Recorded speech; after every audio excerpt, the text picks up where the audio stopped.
Hello, this is Nat Needle in Worcester, Massachusetts, and maybe some of you have been appreciating some of my satirical or funny songs that I've been recording. Today I'm not doing a funny song, I'm doing a sad song. And in February 19th actually, the city manager put out an executive order saying the city really needed to commit itself to doing away with institutional racism. In other words, racism that, has been carried forward into our institutions from the past. And, even though it's not the past anymore, that racism, that quality of preferring the needs of white people over the needs of people who are not white, all that's still in there. However, lots of people, many people I think, have trouble seeing how that is so. People understand, okay, if you're a racist, so maybe you don't like people of color, but there's something called structural or institutional or systemic racism. Sounds pretty nebulous. And so I think, we have to think of what makes something an example of that. So I've been thinking about what occurred recently with the residents of Lakeside Apartments, where the city, they abut a beach. It used to be an active swimming beach a couple of decades ago, I guess when I first moved here. And then, some bad things happened. So a few people drowned, actually. Some of them weren't from Worcester. Somebody, a kid from Webster, maybe was the latest one, but they closed the beach. They said it was too dangerous and it would be too expensive or difficult to make it so that residents, Lakeside residents, who are predominantly people of color, disproportionately so, it's too expensive to have that be accessible to them. And then what happened was the city wrote grants to get money to actually do away with the beach and used the fact that this beach abutted, what they called an environmental justice or English isolation, low income group, which are all, codes for people of color, and especially those who don't speak English so well, and people who are immigrants, maybe from countries where they speak mostly Spanish or other countries. And so they said, that this had been approved and was supported by the residents. But I don't think that the process really was designed to give the residents time to consider what they really thought and, feel safe about speaking up against the city's plan, if that's how they felt. And so, it went ahead, and right now they're, tearing up the area so that they can replace it with wetlands. Meanwhile, they're going to be upgrading the beach on the, what I could say, the whiter side of the pond. Well, nobody meant anything bad to anybody in that apartment complex. However, one has to consider that if those people had been predominantly white people, it might not have gone down quite that way. Those people would have had possibly more of a voice. Their opinions would have been considered. And the idea of spending, let's say, $4 or $5 million to raise their quality of life, give them access to nature, might have been considered a good financial and political investment. After all, we can see when the city really wants to do something, it can go build the most expensive minor league stadium in the world, spending $157 million, some of which they say is coming from the Boston Red Sox, and we'll see. And, so we can see what happens when people have a real strong motivation. And, when that's absent, and sort of glaringly absent. And even when people are not quite telling the up and up about what those people really think, maybe they don't know. Maybe they heard from the agency that serves them, but not from those people. I would say that's sort of an example of what I would call an institutional racism. Not carried out by bad people, but by people who have not been trained to really consider the needs and desires and wishes of people who have less money and are not white, but who, if given the opportunity and the encouragement and the investment, might be able to contribute to this city in a way that outstrips building something like Polar Park. We don't know. That's what human potential is all about. So it's a question of how you consider the risks and the potential rewards and balance those. And when we consider that in this city, we just don't consider people of color as being a good investment. Too risky. Maybe not enough benefit. Polar Park, on the other hand, despite what sports economists say, risky? Well, who cares? Let's do it. It's the Red Sox, after all. It's just something to think about. I'm not presenting an answer. I don't mean to get anybody upset.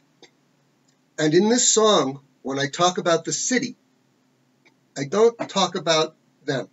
I'm talking about me. The song is written from the point of view of Lakeside residents. And so when they say them, I take it that also mean me. Because I've been living in the city for 21 years. I'm white. I'm a man. I'm straight. I'm old enough, so I have connections here. And I don't feel guilty, but that doesn't help anybody. But I feel like I am responsible. So I protested. I spoke up at City Hall, but they're going through with this anyway. So I'm a musician. This song is what I can do. It's called 100 Feet.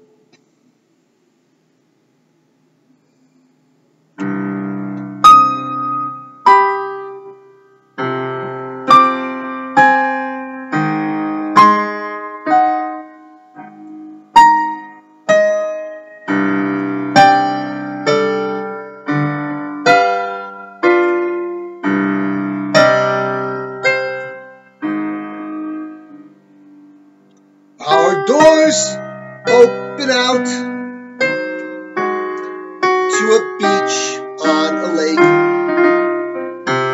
On the other side of the locked fence, the city says danger and making it safe is a not to be dreamed of expense. Then they painted its total destruction as environmentally just, and wrote grants claiming this will help tenants who can't speak as good English as us.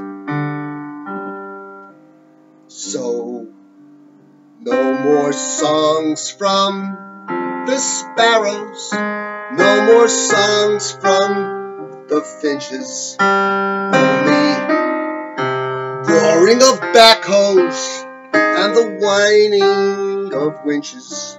Our labor stolen by night, our sleep stolen by day, and the grinding of chains just 100 feet away.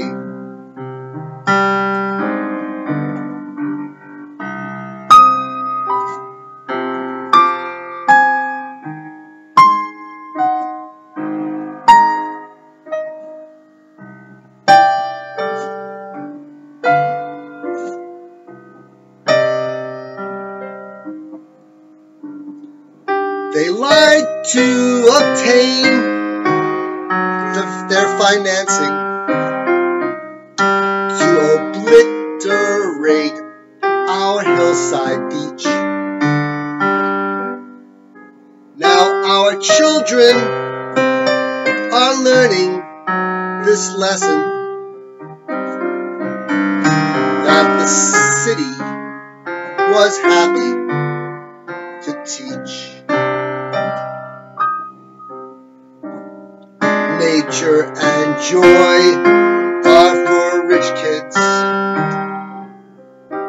'cause their merit has earned them that right. You children are not so deserving, 'cause you're poor and your skin is not white.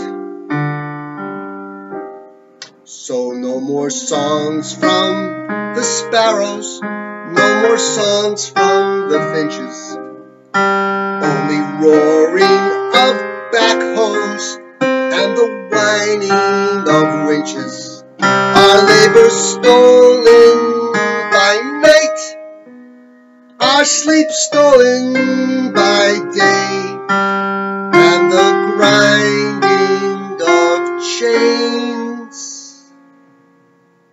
just 100 feet away.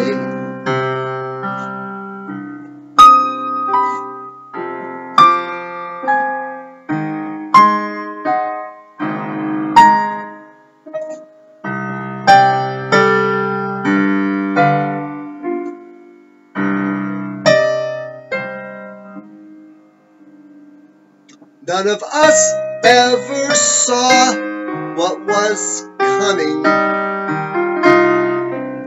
Never. No one ever asked us what we thought.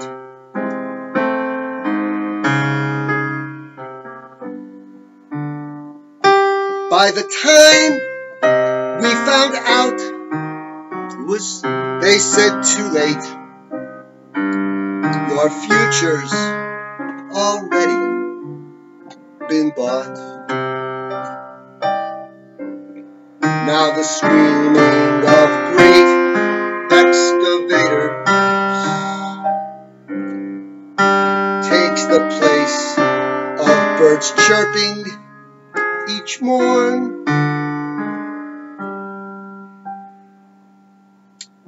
Still we hear the deep moaning from migraines of young mothers with infants newborn.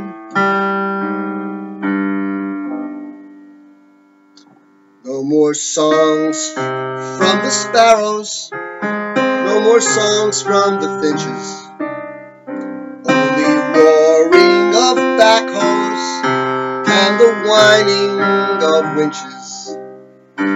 Our labor stolen by night, our sleep stolen by day, and the grinding of chains